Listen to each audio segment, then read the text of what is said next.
Shalom, puji Tuhan, selamat sore Bapak Ibu semua. Kita bersyukur kita boleh ada di hari pertama di bulan terakhir dari tahun 2024. Kita bersyukur buat penyertaan Tuhan yang luar biasa dalam kehidupan kita. Haleluya, mari kita satu dalam doa. Bapak, kami mengucap syukur buat sore hari ini Tuhan. Kalau kembali Tuhan berikan kesempatan buat kami untuk kami boleh datang di hadapan Tuhan, untuk kami boleh memuji dan menyembah-Mu Tuhan. Kami bersyukur kami boleh ada di bulan Desember ini di penghujung tahun 2024 dan kami boleh melihat kesetiaan Tuhan, penyertaan Tuhan, berkat-berkat Tuhan yang mengalir buat setiap kami Tuhan. Dan kami bersyukur Bapa bahwa Engkau Allah yang tidak pernah meninggalkan setiap kami. Terima kasih Tuhan, terima kasih. Kami mau naikkan segala pujian syukur kami di hadapan Tuhan. Kami mau naikkan penyembahan kami di hadapan Engkau Bapa. Sebab Engkau Allah yang hidup, Allah yang kudus, Allah yang layak untuk disembah dan dipujikan. Dan kami percaya Roh Kudus-Mu yang akan menguasai setiap kami, melawat setiap kami, memulihkan setiap kami Tuhan. Tidak ada satupun yang terlewatkan ya Bapa. Terima kasih Tuhan, terima kasih. Engkau yang menjamah, Engkau yang beracara atas ibadah kami pada sore hari ini. Hanya di dalam nama Tuhan Yesus Kristus. Haleluya. Amin. Mari datang dengan penuh kerinduan di hadapan Tuhan. Kita mau datang dengan membawa syukur kita mau datang dengan membawa hati kita, persembahan kita, hidup kita di hadapan Tuhan. Ku datang dengan syukurku, membawa kerinduanku, Yesus, ingin ku menyenangkan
Mari yang sama-sama di hadapan Tuhan.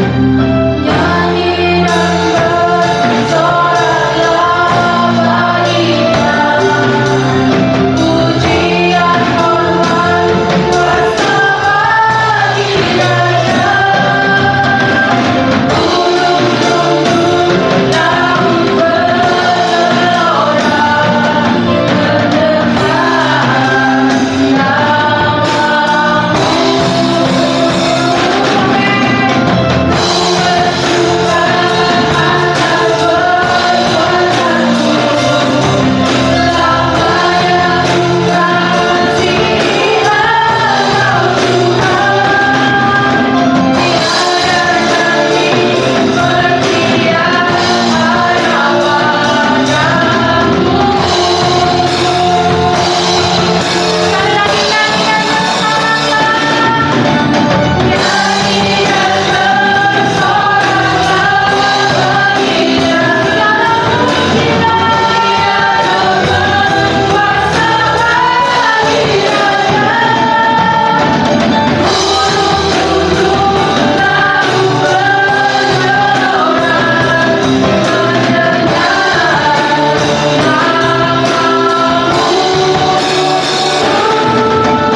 sekali untuk menerima firman Tuhan.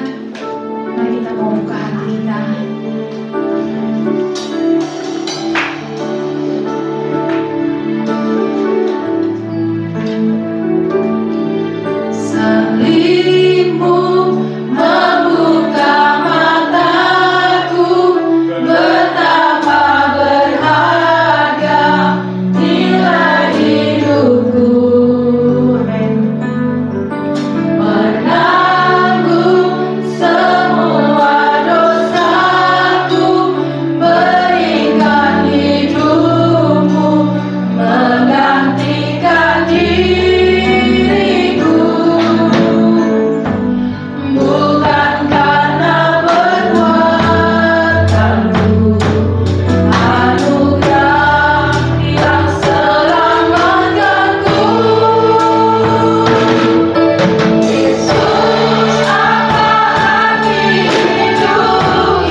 karya Tuhan yang ajaib yang Tuhan telah nyatakan buat kami. Terima kasih buat kesempatan sore hari ini kami umat-umat Tuhan datang di rumah Tuhan. Telah kami sampaikan pujian sorak-sorai kami. Bila setiap pujian yang kami sampaikan boleh menyenangkan hati Tuhan. Tiba saatnya untuk kembali kami belajar kebenaran firman. Mari urapi setiap kami yang kudus, lembutkanlah hati kami. Biarlah dengan hati yang rendah, hati yang haus akan kebenaran firman, kami boleh duduk diam untuk menerima pesan firman. Jika firman Tuhan mengubah hidup kami, mengubah pemikiran kami, mendewasakan iman rohani kami, membuat hidup kami menjadi semakin berkenan di hadapan Tuhan. Roh Kudus, kami pula hamba-Mu yang terbatas. Taruh pikiran dan perkataan Kristus pada diri hamba-Mu. Bila Tuhan yang berkata-kata melalui bibir hamba-Mu sampai ke lapisan Tuhan bagi setiap kami saat ini. Kami umat-umat Tuhan siap untuk menerimanya. Di dalam nama Tuhan Yesus Kristus, semua yang siap diberkati dengan firman Tuhan bersama kita berkata amin. Silakan kembali saudara. Shalom. Ya, sore ini sebelum kita akan bersekutu dengan tubuh dan darah Tuhan, kita akan sama-sama belajar kebenaran firman Tuhan. Judul perenungan firman Tuhan pada hari ini adalah penilaian di dalam hidup. Sekali lagi, penilaian di dalam hidup.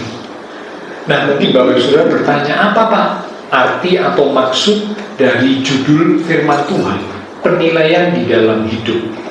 Penilaian di dalam hidup itu berarti bagaimana kita menilai suatu hal di dalam hidup kita. Ya, jadi bagaimana kita menilai suatu hal di dalam hidup kita. Penilaian ini sangat penting karena penilaian ini akan menentukan arah hidup kita. Ya, jadi sekali lagi penilaian hidup adalah bagaimana kita menilai suatu hal di dalam hidup kita. Dan tentu penilaian ini sangat penting buat kita sebagai umat Tuhan, karena penilaian ini akan menentukan arah hidup kita.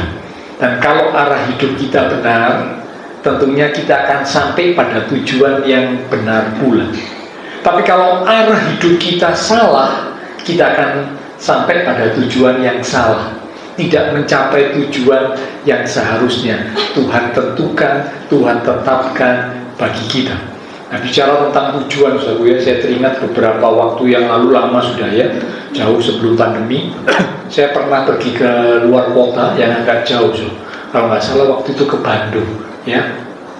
Waktu itu anak-anak masih belum bisa setir, ya.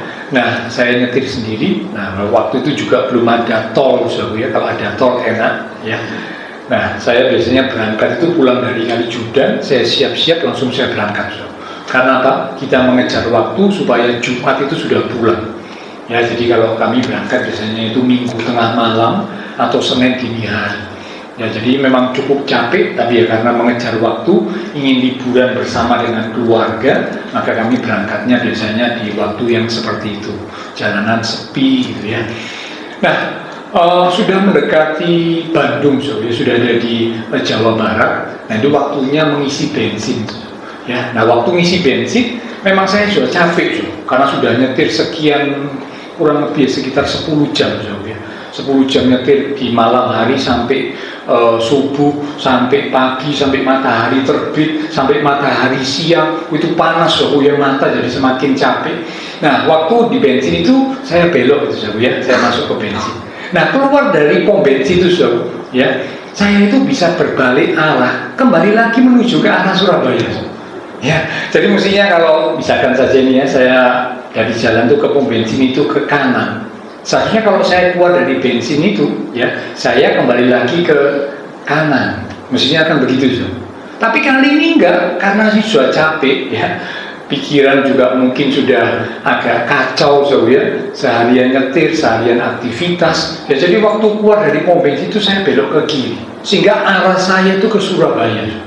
Balik lagi itu, ya. Nah, pertama kali saya tidak sadar, ya, di mobil kan sudah ada yang tidur, ada yang teler, ya, anak-anak, istri saya, buruhannya, ya, karena sudah seharian gitu ya. Nah, terus kemudian saya ini waktu jalan sambil saya lihat, loh, sepertinya kok ini tadi pernah saya lewati gitu ya. Saya itu baru nyadar, tak lihat, tak toleh gitu ya. Nah, waktu itu juga belum ngetren GPS, karena itu sudah lama, mungkin tahun 2010 kira-kira ya. Belum ada GPS juga. Nah, saya tidak sadar gitu, ya. Saya lihat anak panah petunjuk masih belum ada, Ya, sampai akhirnya nemu anak panah. Betul, ternyata saya sudah berjalan menuju kembali mau ke arah Surabaya, so. Mau ke arah pulang itu hampir setengah jam, so. Ya saya bilang, waduh, ya ini balik lagi, putar balik, so. Nah ini tidak sampai pada tujuan, ya, salah arah. Ketika kita punya penilaian yang salah dalam hidup ini, maka kita juga akan punya arah yang salah dalam hidup ini. Dan kalau arah kehidupan kita salah, maka bisa dipastikan kita tidak akan mencapai tujuan yang Tuhan tetapkan bagi kita. Kita akan tersesat, kita akan sampai pada tujuan yang berbeda, tidak seperti yang Tuhan tetapkan. Seringkali tanpa kita sadari, iblis berusaha untuk menukar, iblis berusaha untuk mengubah nilai-nilai kehidupan kita, sehingga yang seharusnya penting menjadi kita anggap tidak penting. Sebaliknya, yang seharusnya tidak penting malah kita anggap penting. Ya, saya ulang ya, karena ini kalimat yang penting. Seringkali tanpa kita sadari, iblis berusaha untuk menukar nilai-nilai kehidupan yang kita miliki. Ya, penilaian dalam hidup, nilai-nilai kehidupan yang kita miliki berusaha oleh iblis untuk ditukar, sehingga seharusnya sesuatu yang penting kita anggap, kita nilai tidak penting. Tapi sesuatu yang tidak penting malah kita nomorsatukan, malah kita anggap sesuatu yang penting. Sehingga akhirnya kita punya arah yang salah, arah hidup yang salah, dan kita tidak sampai pada tujuan yang seharusnya. Ya, nah malam hari ini kita akan belajar bersama, saudara. Apa yang bernilai? Sesungguhnya apa yang bernilai di dalam kehidupan umat Tuhan? Ya, apa yang bernilai di dalam kehidupan umat Tuhan? Malam hari ini kita akan belajar. Ada 3 hal yang bernilai, atau boleh dikatakan yang sangat bernilai dalam hidup umat Tuhan dibanding hal-hal yang lain. Ya, saya singkat 3 ke, ya, KE, ke, 3 ke. Yang bernilai dalam hidup umat Tuhan. Yang pertama, hal yang bernilai dalam hidup umat Tuhan, yang pertama adalah kehidupan atau hidup itu sendiri. Ini ke yang pertama, so. Kita lihat Matius pada pasal yang ke-6 ayat yang ke-25. Matius pada pasal yang ke-6 di ayat yang ke-25. Karena itu aku berkata kepadamu, janganlah khawatir akan hidupmu, akan apa yang hendak kamu makan atau minum, dan janganlah khawatir pula akan tubuhmu, akan apa yang hendak kamu pakai. Kita perhatikan kalimat yang berikut. Bukankah hidup itu lebih penting daripada makanan, dan tubuh itu lebih penting daripada pakaian? Penekanan kata bukankah hidup itu lebih penting daripada makanan. Nah, dikatakan hidup itu lebih penting, ya. Seringkali kalau Bapak Ibu pelajari dengan seksama perikop ini bicara tentang kekhawatiran. Banyak orang termasuk umat Tuhan seringkali begitu memikirkan tentang perkara jasmani, berkat-berkat jasmani, ya, sehingga bagi mereka hal itu menjadi sesuatu yang sangat penting. Bukan saya bilang makanan tidak penting, bukan saya bilang berkat jasmani tidak perlu. Selama kita hidup di dunia, kita memang membutuhkan semua itu. Kita butuh makan, kita butuh berkat-berkat secara jasmani, kita butuh itu semua. Tapi itu bukan yang terpenting. Nah, seringkali umat Tuhan karena berfokus kepada hal-hal yang seperti itu, hal-hal yang bersifat materi, hal-hal yang bersifat jasmani, sehingga akhirnya mereka khawatir. Nah, Tuhan berkata, kalau Bapak Ibu baca, lihat burung-burung di langit Tuhan pelihara, lihat bunga bakung di padang Tuhan hiasi. Jangan kamu khawatir, ya. Nah, ayat ini hendak menegaskan bahwa hal atau nilai yang penting di dalam hidup kita itu yang pertama adalah kehidupan. Hidup itu sendiri. Ya, jadi kalau Bapak Ibu Saudara saya dianugerahi Tuhan hidup, ini sesuatu yang sangat luar biasa, sesuatu yang jauh lebih penting daripada yang lain. Yang lain itu cuma penunjang kehidupan. Ya, penunjang kehidupan itu seperti berkat jasmani yang kita butuhkan, itu penunjang kehidupan. Kesehatan yang kita butuhkan, itu penunjang kehidupan. Talenta yang kita miliki, itu penunjang kehidupan. Tetapi yang terpenting sesungguhnya adalah hidup itu sendiri. Kalau kita bisa punya kehidupan seperti saat ini, bukankah ini semua anugerah Tuhan buat kita? Saudara, kita bersyukur atas kehidupan yang Tuhan anugerahkan kepada kita. Karena tidak selamanya kita terus hidup di dalam dunia ini. Ada waktunya, ada saatnya kita tinggalkan dunia ini. Kita tidak punya lagi kehidupan yang ada di dunia.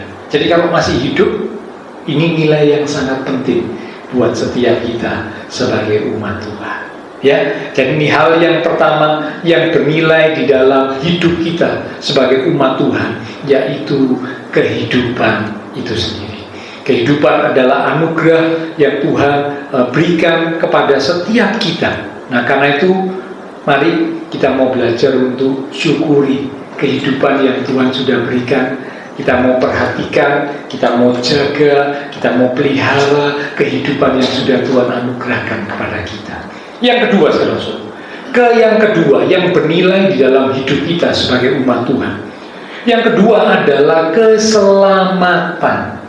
Saya nggak bicara panjang tentang keselamatan karena semua kita pasti sudah tahu. Ya, keselamatan begitu berharga. Tadi pujian yang baru kita sampaikan dikatakan anugerah Tuhan menyelamatkan kita. Kita nggak bisa menyelamatkan diri kita sendiri. Walaupun orang punya banyak uang, banyak kekayaan, tapi tidak pernah bisa menyelamatkan dirinya sendiri dengan uang ataupun kekayaan yang dimiliki. Kitab Mazmur mencatat, kita lihat sebentar ya, Mazmur pada pasal yang ke 139, Mazmur pada pasal yang ke 49 di ayat yang ke-7. Mazmur 49 di ayat yang ke-7. Kalau di Alkitab buku itu di ayat yang ke-8. Tidak seorang pun dapat membebaskan dirinya, terjemahan lain berkata dapat menyelamatkan dirinya atau memberikan tebusan kepada Allah ganti nyawanya. Mengapa? Karena terlalu mahal harga pembebasan nyawanya dan tidak memadai untuk selama-lamanya. Tidak ada seorang pun dikatakan bisa membebaskan diri, menyelamatkan dirinya, ya, memberikan tebusan kepada Allah ganti nyawanya. Karena kan semua manusia sudah berdosa. Alkitab berkata gitu, upah dosa adalah maut, kebinasaan. Nah, seharusnya semua orang tanpa terkecuali menuju kepada kebinasaan. Tapi puji syukur kepada Tuhan, Tuhan Yesus datang ke dunia, mati di atas kayu salib buat menebus, menggantikan hukuman dosa kita.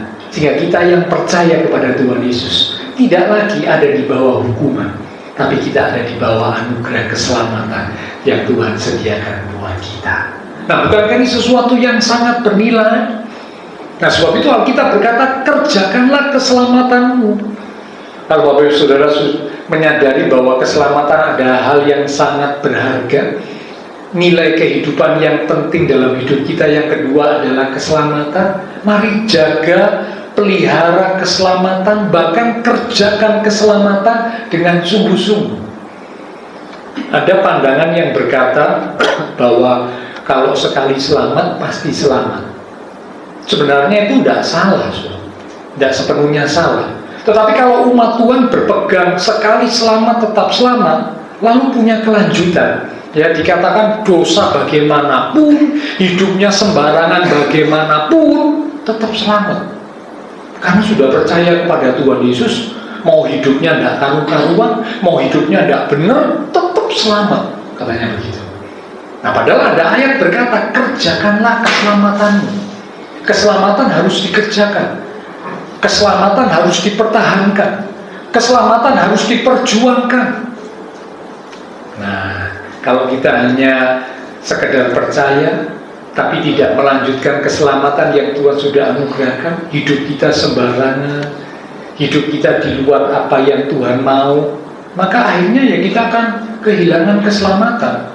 Bukan karena Tuhan tidak berkuasa untuk menyelamatkan kita, tapi karena kita yang membuat keputusan yang salah, kita yang memilih jalan yang salah. Ya, jadi karena itu kita penting untuk menjaga, memelihara, bahkan mengerjakan keselamatan yang sudah Tuhan anugerahkan kepada setiap kita. Ini hal yang kedua, yang berharga, yang sangat bernilai dalam hidup kita sebagai umat Tuhan adalah keselamatan. Hal yang ketiga, saudara, yang bernilai, yang berharga dalam kehidupan kita sebagai umat Tuhan yang ketiga adalah keluarga. Sekali lagi, keluarga. Keluarga itu juga adalah anugerah Tuhan. Ya, ada satu ayat mencatat dalam Mazmur pasal 128 di ayat yang pertama mulai. Mazmur pasal 128 di ayat yang pertama mulai sampai dengan ayat yang ke-6. Perikop berjudul Berkat Atas Rumah Tangga, nyanyian Siara. Berbahagialah setiap orang yang takut akan Tuhan, yang hidup menurut jalan yang ditunjukkannya. Apabila engkau memakan hasil jeripaya tanganmu, berbahagialah engkau dan baiklah keadaanmu. Istrimu akan menjadi seperti pohon anggur yang subur di dalam rumahmu. Anak-anakmu seperti tunas pohon zaitun sekeliling mejamu. Sesungguhnya demikianlah akan diberkati orang laki-laki yang takut akan Tuhan. Kiranya Tuhan memberkati engkau dari Sion, supaya engkau melihat kebahagiaan Yerusalem seumur hidupmu, dan melihat anak-anak dari anak-anakmu, damai sejahtera atas Israel. Nah, Bapak Ibu Saudara, kalau kita cermati ayat ini, dikatakan berbahagialah orang yang takut akan Tuhan. Termasuk di dalamnya dikatakan orang laki-laki yang takut akan Tuhan. Itu ayat yang keempat. Ya, kalau para pria sebagai kepala keluarga, sebagai imam, sebagai pemimpin di dalam keluarga dan rumah tangga, itu hidup takut akan Tuhan. Dikatakan istrinya itu seperti pohon anggur yang subur. Ya, pohon anggur yang subur ini bicara tentang sesuatu yang menyenangkan. Ya, kalau kita memelihara, punya tanaman pohon anggur, lalu pohon anggur itu subur, bertumbuh dengan baik, berbuah, menjadi sesuatu yang sangat menyenangkan. Istrinya digambarkan seperti itu. Anak-anaknya digambarkan seperti tunas pohon zaitun. Ya, ini juga bicara tentang menjadi sesuatu yang menyenangkan. Keluarga adalah anugerah yang Tuhan berikan bagi umat Tuhan. Kalau umat Tuhan hidup di dalam kebenaran, hidup takut akan Tuhan, suaminya, istrinya, anak-anaknya menjadi orang-orang yang diberkati oleh Tuhan. Menjadi sesuatu yang menyenangkan. Keluarga rumah tangga itu menjadi indah. Keluarga rumah tangga itu menjadi menyenangkan. Karena apa? Tuhan melimpahi dengan berkat dan anugerahnya. Nah, keluarga adalah hal yang penting. Banyak orang mengabaikan, dianggap kalau keluarga itu tidak penting, ya, sehingga mereka kurang memperhatikan keluarga. Mungkin mereka bilang, yang penting saya kerja, saya cukupi kebutuhan istri, kebutuhan anak dengan uang, tapi tidak memberi perhatian kepada anggota keluarga yang lain.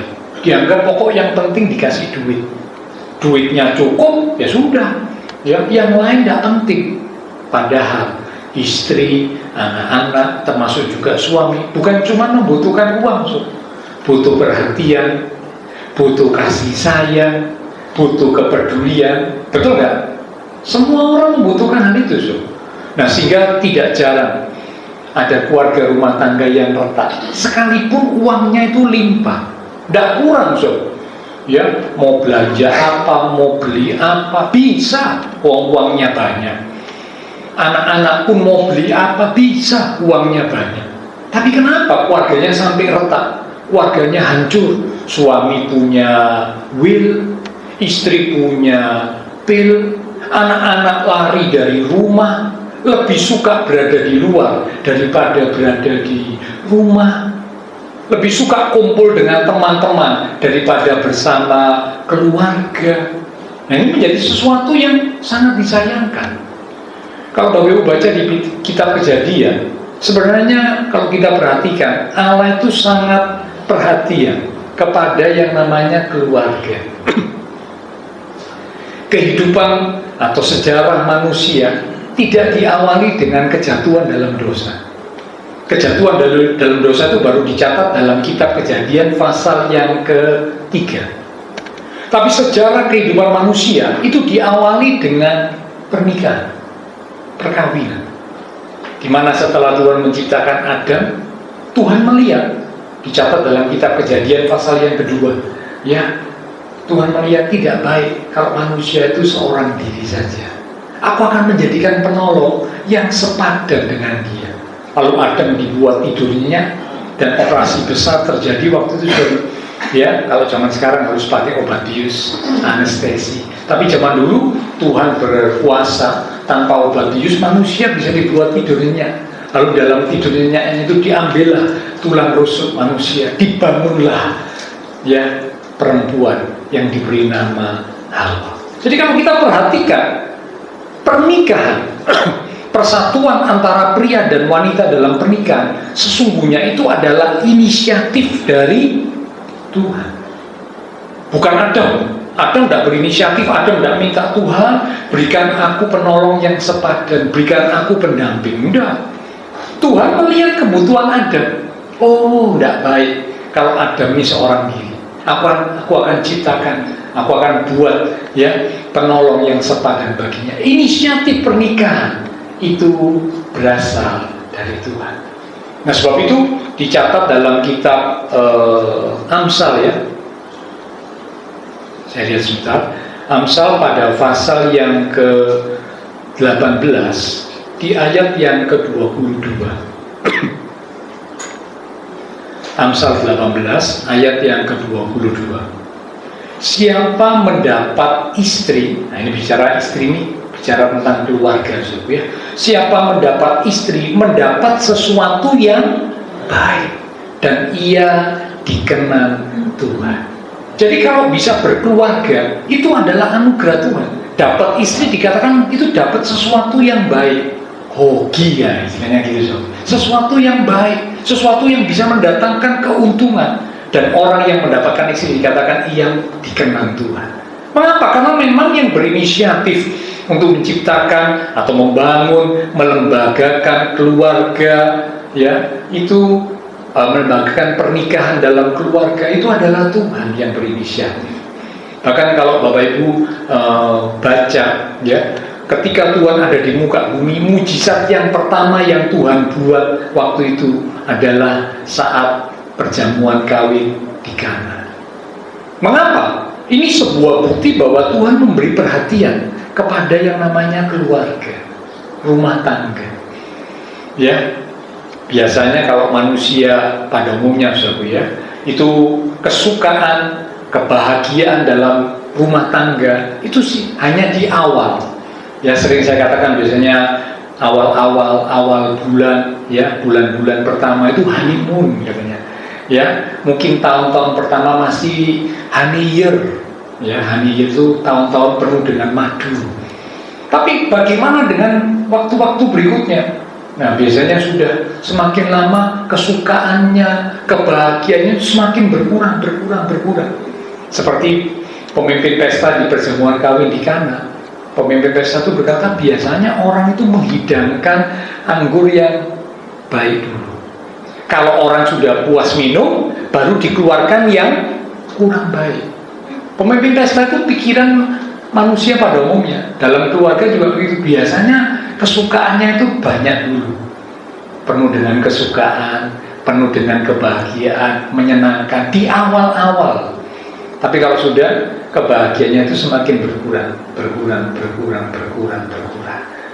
Ya, sehingga tambah lama bukan jadi seperti suami istri langsung. Tambah lama kalau ketemu itu seringkali bertengkar. Bahkan bukan hanya bertengkar, bermusuhan. Sampai ada yang bilang kalau ketemu seperti kayak Tom and Jerry. Tahu Tom and Jerry ya? Tom and Jerry itu kalau ketemu selalu ya saling menyalahkan, saling memusuhi, saling menyerang dan sebagainya. Kalau tidak ada, dicari Tomnya cari Jerry, Jerry-nya cari Tom. Itu di kartun loh ya. Nah, Tuhan inginkan kehidupan umat Tuhan, keluarga umat Tuhan tidak seperti itu. Di dalam Tuhan Yesus, justru Tuhan ingin semakin lama itu semakin penuh dengan kesukaan. Itu anggur yang Tuhan berikan, ya, sehingga waktu Tuhan buat mujizat, anggur yang dihidangkan, diincipi oleh pemimpin pesta kaget. Duh, kok anggurnya lebih enak, lebih baik daripada anggur yang awal tadi. Nah, pemimpin pesta nggak tahu kalau ini bukan anggur yang disediakan, tapi ini anggur yang Tuhan Yesus buat mujizat.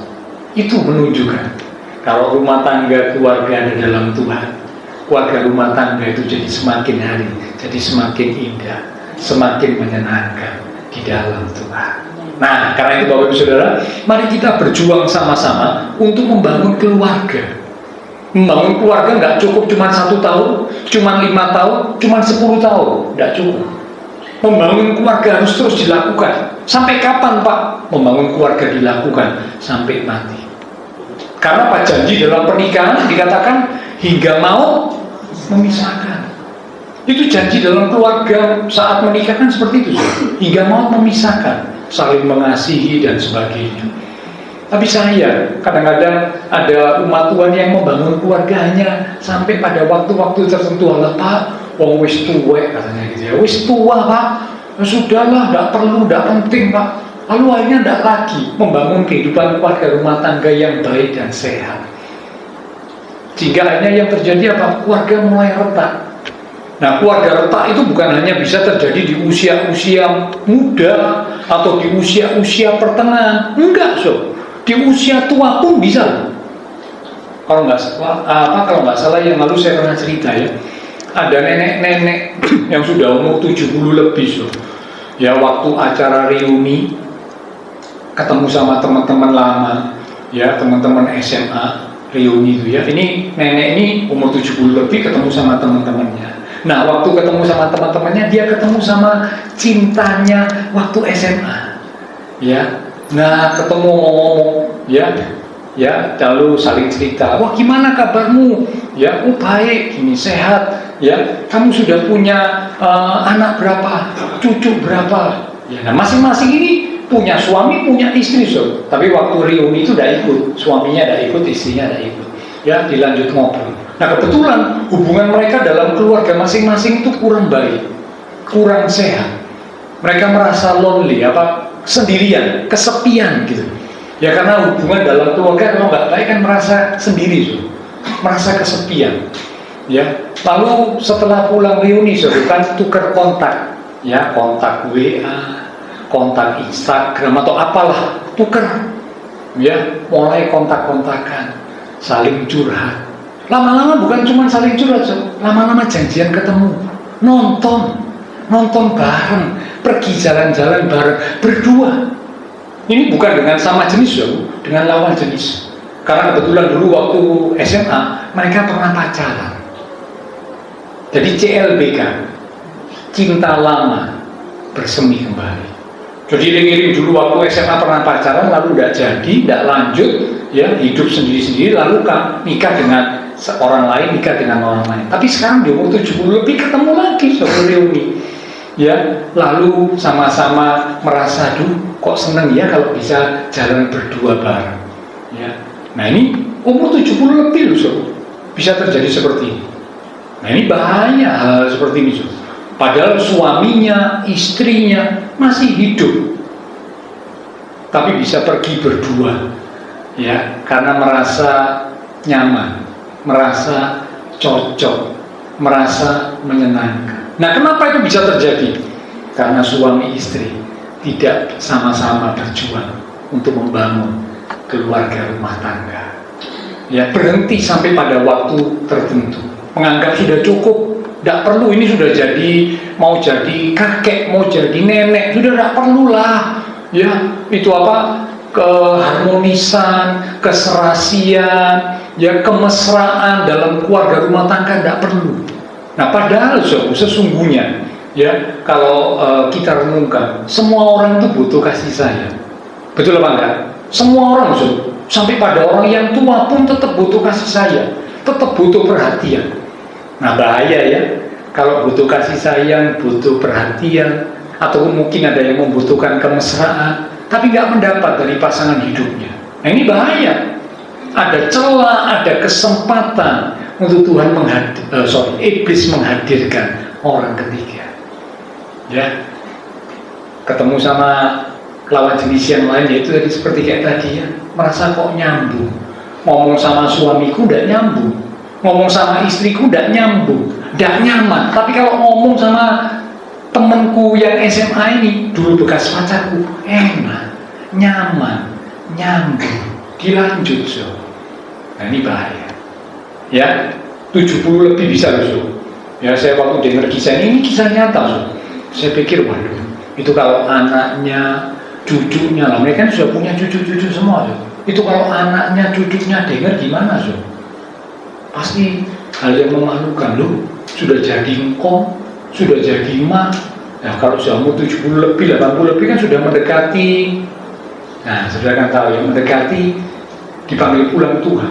Katanya sudah bau tanah.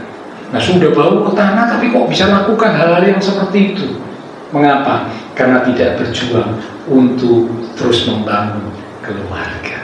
Jadi yang ketiga, hal penting yang ketiga yang bernilai dalam kehidupan setiap umat Tuhan adalah keluarga. Mari bangun terus kehidupan keluarga rumah tangga kita, karena keluarga adalah anugerah Tuhan.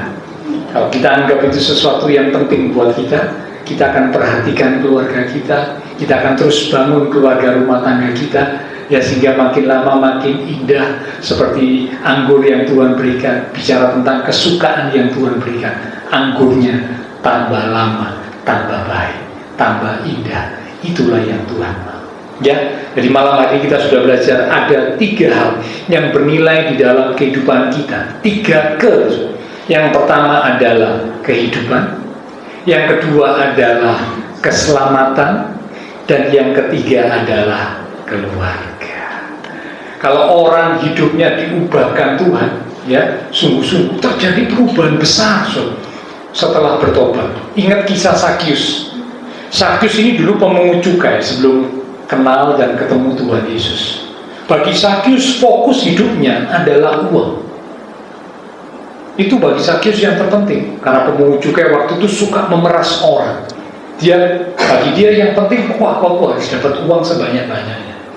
Tapi setelah dia ketemu dengan Tuhan Yesus, saat dia memanjat pohon ara, lihat Tuhan mampir dan datang ke rumahnya. Sakyus berjumpa dengan Tuhan, terjadi pertobatan, perubahan besar dalam hidup Sakyus. Maka pandangan Sakyus tentang kehidupan, penilaian Sakyus tentang kehidupan berubah. Tadinya fokus utamanya hanya kepada uang, tetapi sekarang dia berkata, Tuhan, setengah dari milikku akan kuberikan kepada orang miskin, dan orang yang pernah aku peras akan aku kembalikan 4 kali lipat. Ini kalau Bapak Ibu renungkan bukan hal yang gampang, bagi seorang yang fokus hidupnya uang seperti Sakyus, berani berkata setengah milikku kuberikan, dan orang yang pernah aku peras ku kembalikan 4 kali lipat. Ini bukan hal yang mudah. Ini perubahan yang besar, perubahan yang drastis. Mengapa? Karena Sakyus berjumpa dengan Tuhan. Dia sungguh-sungguh bertobat. Pola pikirnya, pandangannya tentang kehidupan diubahkan, sehingga hal yang dulu dia anggap penting, uang, sekarang dianggap bukan hal yang terpenting. Tapi keselamatan yang Tuhan anugerahkan itu menjadi sesuatu yang luar biasa. Ya, jadi karena itu mari kita memiliki pola pikir penilaian yang benar dalam hidup kita, sehingga kita punya arah hidup yang benar dan kita bisa sampai pada tujuan seperti yang Tuhan kehendaki. Amin. Bila firman Tuhan boleh jadi berkat untuk kita sekalian. Silakan para pelayan mimbar kembali maju ke depan. Demikian juga para pelayan berjemaah kudus. Kembali kita akan katakan lewat pujian itu tadi, salibmu membuka mataku, betapa berharga nilai hidup. Menanggung semua dosaku, berikan hidupmu menggantikan diriku.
di mana kehidupan adalah hal yang bernilai, hal yang penting dalam hidup kami, jauh lebih penting daripada berkat-berkat jasmani.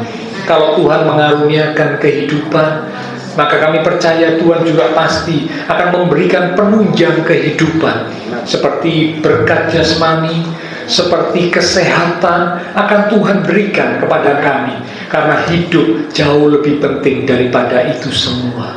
Terima kasih buat kehidupan yang Tuhan anugerahkan. Kami mau isi kehidupan kami dengan hal-hal yang baik, hal-hal yang berkenan dan menyukakan hati Tuhan. Yang kedua, hal yang bernilai dalam hidup kami adalah keselamatan. Keselamatan Tuhan anugerahkan, sehingga kami boleh mendapatkan kepastian kalau satu saat nanti Tuhan panggil kami pulang, kami siap bertemu dengan Tuhan dan masuk ke dalam kerajaan surga, menikmati hidup yang kekal bersama Tuhan Yesus selama-lamanya. Dan yang ketiga, nilai yang penting dalam kehidupan kami sebagai umat Tuhan adalah keluarga yang Tuhan anugerahkan kepada kami. Kami mau jaga, kami mau perhatikan, kami mau terus membangun keluarga rumah tangga kami dengan baik, dengan pertolongan Tuhan, sehingga seperti anggur perjamuan kawin di Kana yang Tuhan buat mujizat, anggur dari Tuhan makin lama makin indah. Anggur bicara tentang kesukaan, kebahagiaan. Kalau kami bangun keluarga rumah tangga kami dan melibatkan Tuhan menjadi pemimpin dalam keluarga rumah tangga kami, maka kesukaan, kebahagiaan itu akan kami alami. Semakin lama semakin penuh dengan kesukaan yang dari Tuhan. Terima kasih Tuhan, hamba terbatas untuk berkata dan menjelaskan, tapi Roh Kudus terus mengingatkan firman yang sudah kami terima, sehingga kami boleh sungguh-sungguh menyadari nilai-nilai kehidupan yang penting di dalam hidup kami.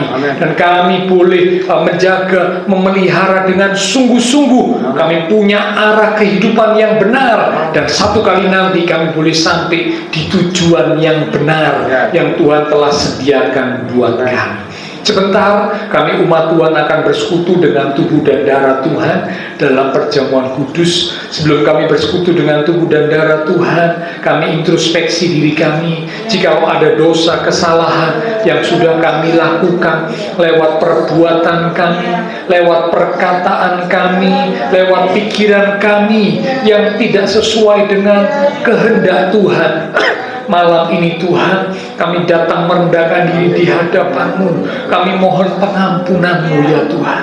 Ampuni segala dosa kami, lewat tindakan kami, lewat perkataan kami, lewat pikiran kami. Ampuni kami Tuhan. Ampuni setiap kami umat-umat-Mu. Dan kami percaya, jika dengan penuh kesungguhan kami memohon pengampunan Tuhan, sesuai firman Tuhan berkata, Engkau Allah yang setia dan adil. Engkau berjanji untuk mengampuni kami, menyucikan kami, sehingga setiap kami umat-umat Tuhan dilayakkan untuk kami boleh bersekutu dengan tubuh dan darah Tuhan yang kudus. Berkati roti dan anggur yang akan kami terima. Urapi setiap hamba-hamba-Mu yang akan melayani. Sungguh kami merindukan melalui persekutuan dengan tubuh dan darah Tuhan pada malam ini, iman setiap kami semakin diteguhkan. Terima kasih Tuhan, dengan hati yang siap kami akan menerima tubuh dan darah Tuhan yang kudus. Dalam nama Tuhan Yesus Kristus kami sudah berdoa. Amin. Oke, sementara sudah, silakan Bu Esther.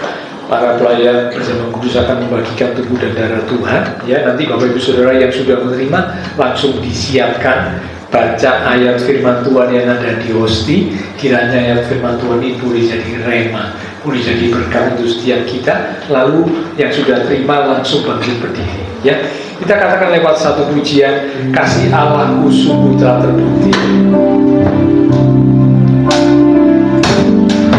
Kasih Allahku sungguh telah terbukti,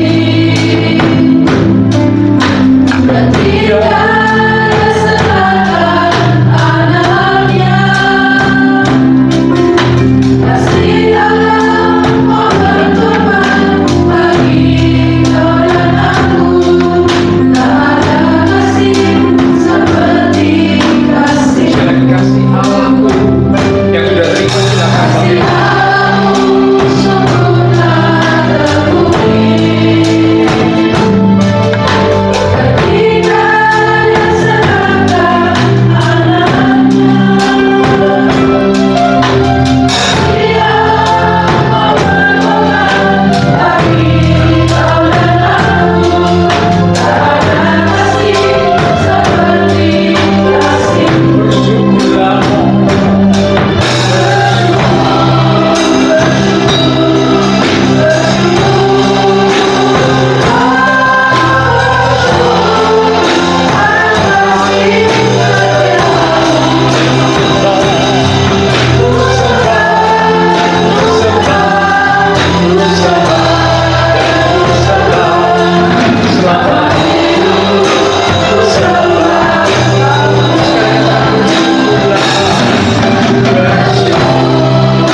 Kristus di atas kayu salib.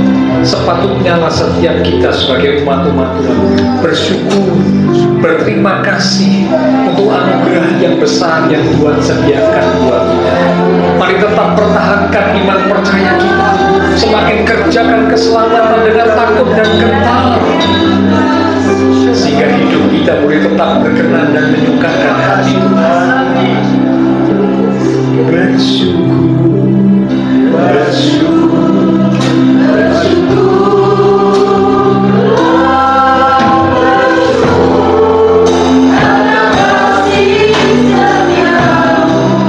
Kami bersyukur.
Di atas kayu salib mati menggantikan segala hukuman dosa kami, dan kami umat-umat-Mu siap untuk bersekutu dengan tubuh dan darah Tuhan yang kudus.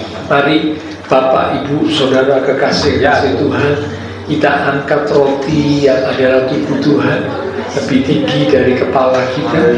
Kita akan dengarkan firman Tuhan yang terambil dari 1 Korintus pasal yang ke-11 di ayat yang ke-23 mulai. Demikian firman Tuhan. Sebab apa yang telah kuteruskan kepadamu telah aku terima dari Tuhan, yaitu bahwa Tuhan Yesus pada malam waktu Ia diserahkan mengambil roti, dan sesudah itu Ia mengucap syukur atasnya. Ia memecah-mecahkannya dan berkata, inilah tubuhku yang diserahkan bagi kamu. Perbuatlah ini menjadi peringatan akan aku. Saudara, roti yang telah dipecah-pecahkan dan sebentar kita akan makan bersama-sama. Bukankah ini adalah persekutuan dengan tubuh Kristus? Amin. Mari kita akan makan bersama-sama. Katakan dengan iman dalam nama Tuhan Yesus Kristus. Haleluya.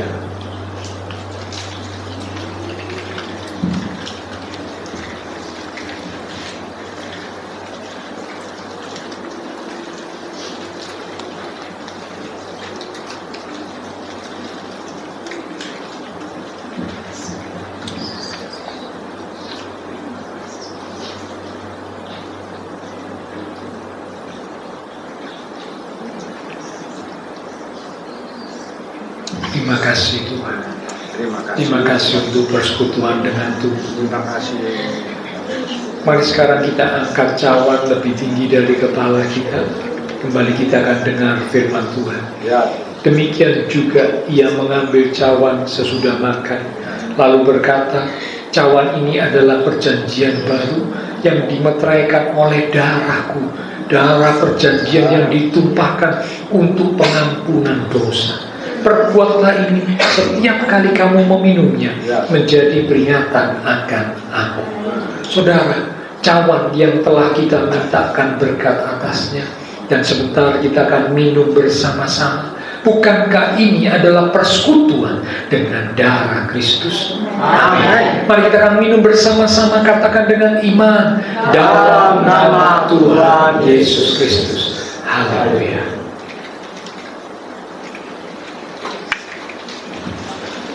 Terima kasih Tuhan.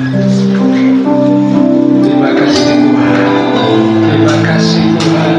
Kami bersyukur. Sekali lagi kita angkat hati. Katakan terima kasih Tuhan. Terima kasih Tuhan.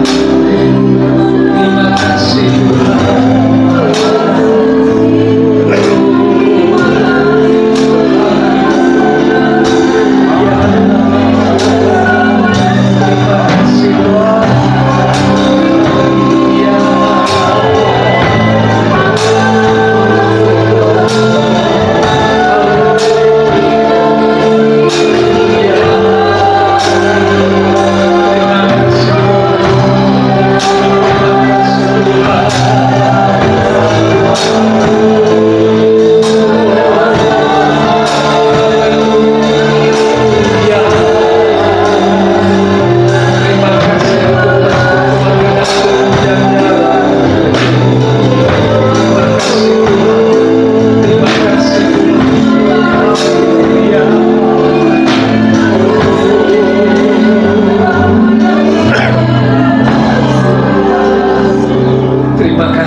Terima kasih untuk persekutuan dengan tubuh dan darah Tuhan. Kami percaya melalui persekutuan dengan tubuh dan darah Tuhan pada malam hari ini, maka kekuatan yang baru sudah mengalir atas setiap kami. Bahkan kuasa-Mu bekerja di dalam hidup kami. Jika ada yang sakit, kami percaya biar Tuhan Yesus memberikan kesembuhan yang sempurna. Yang lemah dikuatkan, yang susah dihiburkan, yang sedang menghadapi masalah pergumulan. Kami percaya Tuhan dengan iman yang teguh, kami menantikan pertolongan Tuhan yang selalu dinyatakan tepat pada waktunya. Berkat Tuhan mengalir dalam hidup kami. Terima kasih Tuhan Yesus. Terima kasih Tuhan. Semua yang sudah melayani persembahan yang dipersembahkan, apapun yang dilakukan setiap umat Tuhan, karena mengasihi Tuhan, Allah sumber segala berkat akan memberkati kembali dan terus melaki kehidupan kami, untuk kami boleh lebih lagi memuliakan Tuhan. Kami berdoa untuk pemimpin-pemimpin bangsa kami. Tuhan berkati pemimpin-pemimpin bangsa kami, beri hikmat Tuhan, berkati bangsa kami, kota kami Surabaya dalam perlindungan Tuhan, maka tetangga lingkungan kita gereja Tuhan, semua Tuhan berkati. Terima kasih Tuhan, berkati setiap jemaat Tuhan yang berulang tahun sepanjang minggu ini, dengan pertambahan usia yang Tuhan beri, membawa kami semakin sungguh-sungguh di dalam Tuhan. Terima kasih Tuhan. Setelah selesai ibadah, kami akan berpisah satu dengan yang lain, kembali ke aktivitas kami, kembali ke keluarga rumah tangga kami. Biarlah segala berkat, anugerah, damai, sukacita yang melimpah dari Allah Bapa surgawi, kasih Tuhan Yesus Kristus, persekutuan dengan kuasa Roh Kudus akan memimpin menuntun langkah kehidupan setiap kita. Itu terus nanti kita sekalian mulai malam ini sampai Maranatha, Tuhan Yesus datang kembali. Di dalam nama Tuhan Yesus Kristus, semua yang percaya diberkati Tuhan. Mari bersama dengan iman kita berkata, Amin. Tuhan berkati kita sekalian.